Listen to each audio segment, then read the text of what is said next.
Hello class. आज हम math में चैप्टर 3 करेंगे, पेज नंबर 33 और 34। ठीक है, इसमें है ये हमारे पास है, ये दिया हुआ है, देखो 1 अगस्त, 8 अगस्त, 15 अगस्त और 22 अगस्त। और इसमें ये देखो नीचे ये चक्र दिया गया है दिनों का। हमारे पास दिन कितने होते हैं? 7 दिन होते हैं। यहाँ पे देखिए ये शनिवार है, शनिवार को 1 अगस्त थी। ठीक है, शनिवार को 1 अगस्त थी, तो फिर अगले शनिवार को कौन सी तारीख होगी? 8 तारीख होगी, फिर 15 तारीख होगी, फिर 22 तारीख होगी। यानी 7 दिन बाद घूम के वही दिन आ जाता है। ठीक है, जैसे ये देखो समझ लेते हैं। 1 तारीख को शनिवार था, तो फिर 2, 3, 4, 5, 6, 7, 8, फिर 8 को फिर शनिवार आता है। 8 के बाद देखेंगे 9 को रविवार, 10 को सोमवार, 11 को मंगलवार, 12 को बुधवार, 13 को वीरवार, 14 को शुक्रवार और फिर 15 को शनिवार। यानी ये जो दिनों का चक्कर है, ऐसे घूम घूम के दोबारा फिर वही आता रहता है। और इससे हमें एक बात समझ में आती है, जैसे 1 तारीख को शनिवार है तो 1 में हमें 7 जोड़ देना है। जब हम 1 में 7 जोड़ देंगे तो क्या बनेगा? 8। यानी 1 को शनिवार था तो 8 को भी शनिवार आएगा। फिर 8 में 7 जोड़ दिया, 8 में 7 जोड़ेंगे 15 आ गया, फिर 15 को शनिवार आएगा। और फिर 15 में 7 जोड़ देंगे तो 22 आता है, 22 तारीख को भी शनिवार आएगा। यानी 1, 8, 15, 22 इनको शनिवार का आता है। ठीक है, शनिवार दिन आएगा। प्रत्येक मास के ऊपर दिए गए स्थान पर दिनों की संख्या लिखें। ये देखो बच्चों, यहाँ पे 12 महीने होते हैं, हमारे पास 12 मास होते हैं। यहाँ पे देखेंगे हमें दिनों की संख्या लिखनी थी, यानी हर महीने में कितने दिन होते हैं। ये देखिए जनवरी है, जनवरी में 31 दिन होते हैं, फरवरी में 28 या 29 दिन होते हैं, मार्च में 31 दिन, अप्रैल में 30 दिन, मई में 31 दिन, जून में 30 दिन, जुलाई में 31 दिन, अगस्त में 31 दिन, सितंबर में 30 दिन, अक्टूबर में 31 दिन, नवंबर में 30 दिन और दिसंबर में 31 दिन। देखो बच्चों, यहाँ पे कभी 30 आते हैं, कभी 31 आते हैं, लेकिन जो फरवरी मास का महीना है इसमें 28 या 29 दिन होते हैं।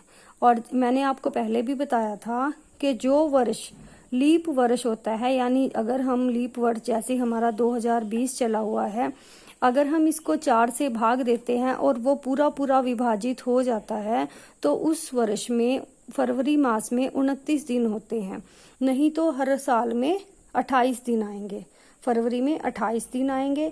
और जब लीप का वर्ष आता है, हर 4 साल के बाद लीप का वर्ष आता है और उसमें फरवरी के मास में 29 दिन होते हैं। ठीक है, फिर और यहाँ पे ध्यान रखना है, जुलाई और अगस्त में लगातार 31 दिन आते हैं। ठीक है, यहाँ नीचे क्वेश्चन है, एक वर्ष में 30 दिनों वाले महीनों की संख्या होती है। बच्चों मैंने पहले भी बताया था, हमारे पास एक वर्ष में 4 महीने ऐसे होते हैं जिनमें दिनों की संख्या 30 होती है। और वो महीने कौन कौन से हैं? अप्रैल, जून, सितंबर और नवंबर। 4 महीने हैं, अप्रैल, जून, सितंबर और नवंबर। ये 4 महीने ऐसे हैं जिनमें दिनों की संख्या 30 होती है। वर्ष में 31 दिनों वाले महीनों की संख्या होती है।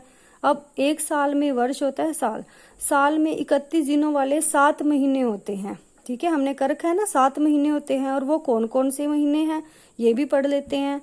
31 दिनों वाला महीना है जनवरी, मार्च, मई, जुलाई, अगस्त, अक्टूबर और दिसंबर। ये 7 महीने ऐसे हैं बच्चों जिनमें 31 दिन होते हैं। ठीक है, लीप वर्ष में कितने दिन होते हैं?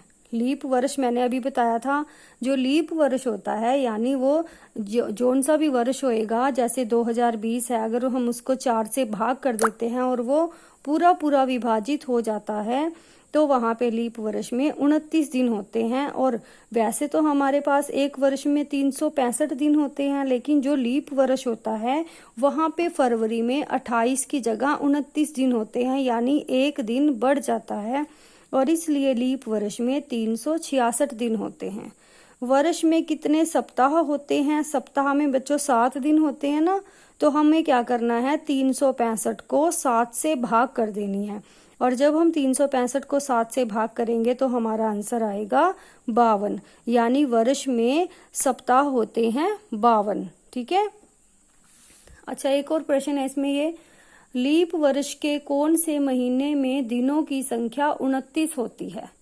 और वो कौन सा महीना है? यहाँ पे मैंने बताया था कौन सा महीना है, वो फरवरी का महीना है जिसमें दिनों की संख्या 29 होती है। सिर्फ फरवरी का ही ऐसा महीना है जिसमें 28 या 29 दिन होते हैं, बाकी सभी महीनों में तो 30 या 31 दिन होते हैं। ठीक है, ये बात बच्चों आपको याद रखनी है और ये काम आपको अपनी कॉपी में और बुक में करना है। ठीक है।